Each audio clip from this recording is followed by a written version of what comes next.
Hi மச்சான். இந்த நாய் எதுக்கு இப்ப வருது? என்ன மச்சான் என்ன பண்ற? எப்போ மேல கை போட்டுடா பேசுவேன். இது வந்தாலும் தூரம் வந்து சொல்லு, மேலாம் கை வைக்காத. ஆமா ஒய்ஃப் இல்ல?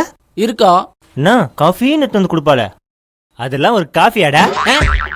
மாடுக்கு கழனி திணி வைக்கிற மாதிரி இருக்கண்டா. டேய் வேணாம்டா. மனுஷன் குடிப்பானா அத? வாங்கி முடக்கு முடக்குன்னு குடிச்சேடா. நீ எப்படிடா குடி? என்ன மச்சான் எப்பவுமே ஒய்ஃபை திட்டும் போது 100-200 கொடுத்து என்கரேஜ் பண்ணுவேன். என்ன ஒரு மாதிரி பண்ற?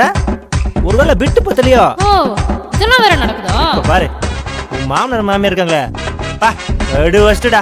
டேய் அவன மாதிரி ஒரு ஆளை பார்த்ததே இல்ல. பொண்ணு கல்யாணம் நடக்குது, உன் மாமனாரு முதல் பந்தில உட்காந்து துண்ணு இருக்காண்டா. உன் மாமியாரு ஓவரா பேசாதடா. அப்படியே யார் என்ன நகை போட்டுருங்க என்ன புடவை கட்டிருக்காங்க அப்படியே பார்த்து நிற்கிறா வெறிக்க வெறிக்க. சே எல்லாம் ஒரு குடும்பமாடா. அப்படி ஒரு குடும்பத்துல போய் பொண்ணு எடுத்திருக்க. என் குடும்பத்தை பத்தியாடா தப்பா பேசுற? அவனை இன்னைக்கு செத்தடா.